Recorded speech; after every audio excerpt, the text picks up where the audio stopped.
Hello friends, welcome back to Study Legal. Today we will study about General Exceptions, Chapter 4, Indian Penal Code. ये जो chapter है ये बहुत important chapter है, तो इसकी शुरुआत हम करेंगे सेक्शन 76 और सेक्शन 79 के एक स्लाइट डिफरेंस को देखते हुए।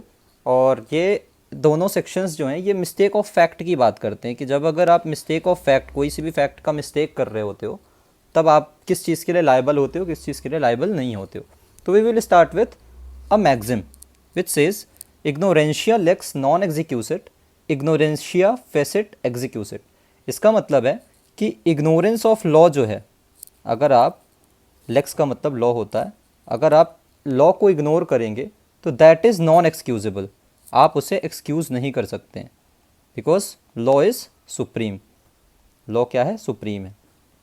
अब अगर इग्नोरेंशिया फेसिट एग्जीक्यूसिट, मतलब फेसिट का मतलब है फैक्ट, तो फैक्ट्स जो हैं वो कुछ हद तक एक्सक्यूज्ड हो सकते हैं, वो एक्सक्यूजेबल होते हैं। ठीक है, तो we will start with section 76। Section 76 says nothing is an offence which is done by a person. कोई सा एक्ट है अगर कोई पर्सन करता है तो वो ऑफेंस नहीं होगा अगर वो पर्सन जो है वो actually bound by law to do it है। वो पर्सन जो है लॉ के द्वारा बाध्य है, वो बाउंड है कि उसे वो काम करना है। और second, he believes himself to be bound by law under mistake of fact acting in good faith. वो लॉ के द्वारा अपने आप को बिलीव करता है कि वो बाउंड है लॉ के द्वारा, और वो मिस्टेक ऑफ फैक्ट की वजह से वो एक गुड फेथ में कोई काम कर रहा होता है और उससे वो काम हो जाता है। तो हम इसे एक इलस्ट्रेशन से समझेंगे। एक इलस्ट्रेशन है कि एक सोल्जर है, हम उसको ए कहते हैं। एक सोल्जर है, इसका नाम ए है, वो मॉब एक क्राउड है, वो उसको फायर करता है मॉब पे in the order of his superior officer. उसका सुपीरियर ऑफिसर जो है वो उसे ऑर्डर करता है कि तुम मॉब पे फायर करो। अब वो ए जो है ये उसे ये लगता है कि वो बाउंड बाय लॉ है, तो वो फायर करता है। तो ये वो कमांड जो है लॉ की उसे मान रहा है और फायर कर रहा है, और फिर किसी को इंजरी होती है या कुछ भी नुकसान होता है तो वो जो है वो विद इन एन ऑफेंस नहीं आएगा। तो यहाँ पास क्या है, ये एक एक्सेप्शन है, ये विद इन ऑफेंस नहीं आएगा। अब दूसरा एक इलस्ट्रेशन देखते हैं कि कोई एक ऑफिसर है जिसे कोर्ट जो है ऑथराइज़ करके रखा है कि आप जा करके वाई नाम के बंदे को अरेस्ट करो, अरेस्ट वाई। तो इसे क्या लगता है, इस ऑफिसर को, कि वो जेड को देखता है और इसे लगता है कि तो रिजम्बल हो रहा है वाई जैसा, तो ये डेफिनेटली वाई ही होगा। तो ए जाता है और जेड को अरेस्ट कर लेता है, जेड को अरेस्ट कर लेता है। तो अब जेड का जो यहाँ पास अरेस्ट हुआ है तो ये ऑफेंस नहीं होगा, क्योंकि क्या है ये है बाउंड बाय लॉ था ये ऑफिसर, और अंडर मिस्टेक ऑफ फैक्ट वो वाई को जेड समझ करके, जेड को वाई समझ करके उसे मिस्टेक हुई, और वो इस मिस्टेक की वजह से उसका गुड फेथ में इंटेंशन उसका जो था वो गुड फेथ में था और उसने अरेस्ट कर लिया, तो ये कोई ऑफेंस नहीं होगा। रेस्पोंडेंट सुपीरियर, रेस्पोंडेंट सुपीरियर का मतलब let the superior be responsible. मतलब जैसे हमने इस इलस्ट्रेशन में जाना था कि इसने सुपीरियर के बोलने पे मॉब पे फायर किया, तो यहाँ पास इसने सुपीरियर के बोलने पे मॉब पे अगर फायर किया है तो जो कुछ भी है तो इसका जो है तो रॉन्गफुल कमांड अगर है, इसकी सुपीरियर की रॉन्गफुल कमांड है, तो लायबल जवाब किसे देना होगा? सुपीरियर को ही देना होगा। ये जो बंदा है, ये जो सोल्जर था जिसने फायर किया था, ये लायबल नहीं होगा किसी भी जवाब देने के लिए अगर ये प्रूव कर देता है, if he is able to prove that he acted under a mistake of fact.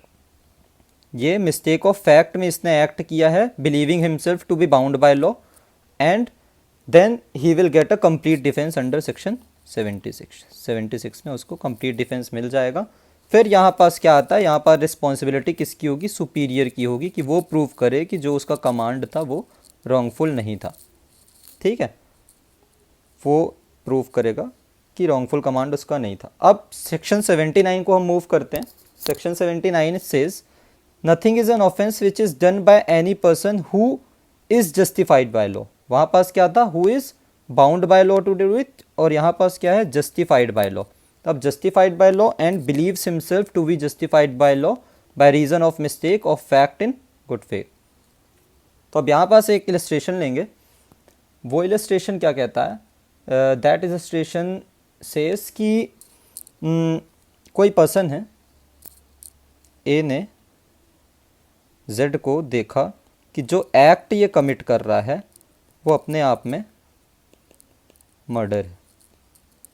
ठीक है, ये जो जेड जो है एक्ट कोई सा कर रहा था, तो ए को लगा कि ये पर्टिकुलर एक्ट जो वो कर रहा है तो वो मर्डर है। तो ए जो है वो गुड फेथ में, क्योंकि लॉ की तरफ से उसे पावर मिली है, हर एक इंडिविजुअल को पावर मिली हुई है लॉ की तरफ से, कि अगर आपको कोई भी एप्रीहेंशन होता है, कोई भी आपको एप्रीहेंशन होता है कि ऐसा लग रहा है कि कोई सी इंजरी किसी भी पर्सन को, किसी अदर पर्सन को हो रही है, और आपको लगता है कि पर्टिकुलर पर्सन जो है, जो एक्यूज जो आपको समझ में आ रहा है, तो आप उसे सीज़ कर सकते हो या पर्सनली भी अरेस्ट कर सकते हो।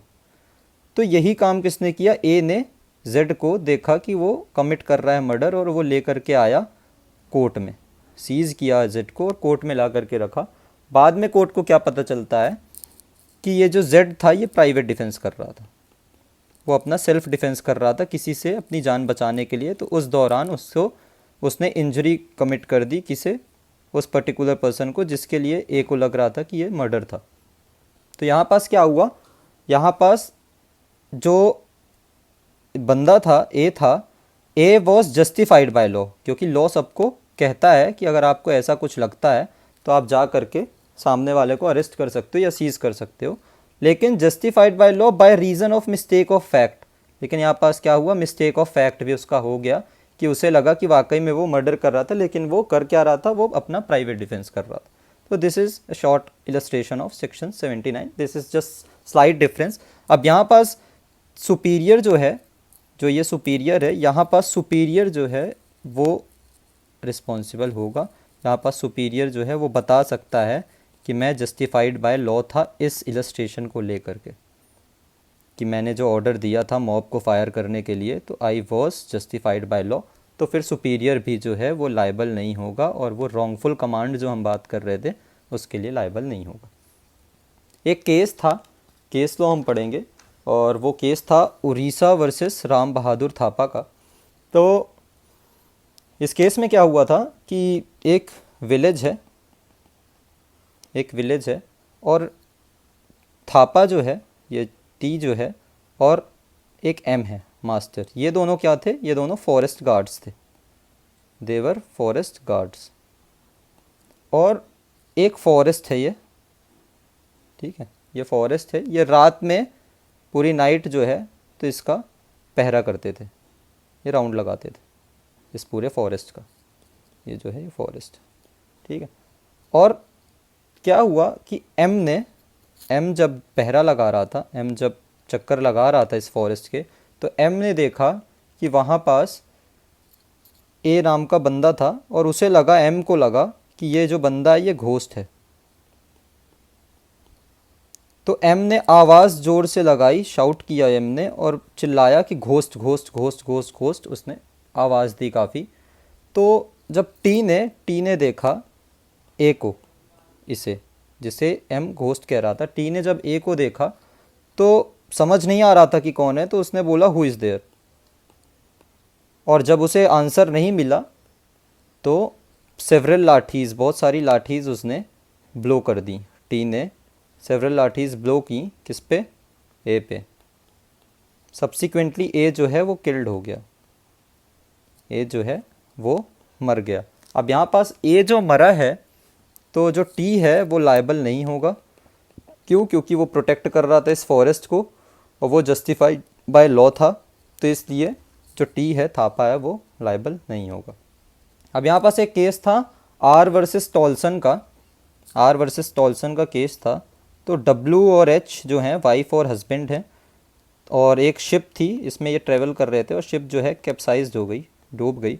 और शिप के डूबने के बाद वाइफ को बिलीव हुआ कि एच जो है वो डेड हो गया है, और उसकी डेथ हो चुकी है, तो आफ्टर 6 ईयर्स ऑफ मैरिज उसने किसी और से शादी कर ली, उसने किसी और से शादी कर ली डब्लू ने 6 ईयर्स ऑफ मैरिज के बाद। तो एच ने फिर क्या किया, एच ने स्यू कर दिया डब्लू को बाईगैमी के लिए, दूसरी शादी के लिए। तो यहाँ पास क्या हो जाएगा, यहाँ पास डिफेंस मिल जाएगा किस चीज़ का, मिस्टेक ऑफ फैक्ट, क्योंकि उसे क्या लगा था कि इसकी डेथ हो चुकी है, बट डेथ हुई नहीं थी, बट उससे डिफेंस मिल जाएगा मिस्टेक ऑफ फैक्ट। तो thank you very much. From in the next video we will study about necessity and accident. Necessity बहुत ही इंपॉर्टेंट टॉपिक है, आपको नहीं मिस करना है वो टॉपिक। तो नेसेसिटी हम पढ़ेंगे और एक्सीडेंट पढ़ेंगे, given under section 80 and section 81। तो thank you very much. So if you like this video, do share, do subscribe. Thank you very much.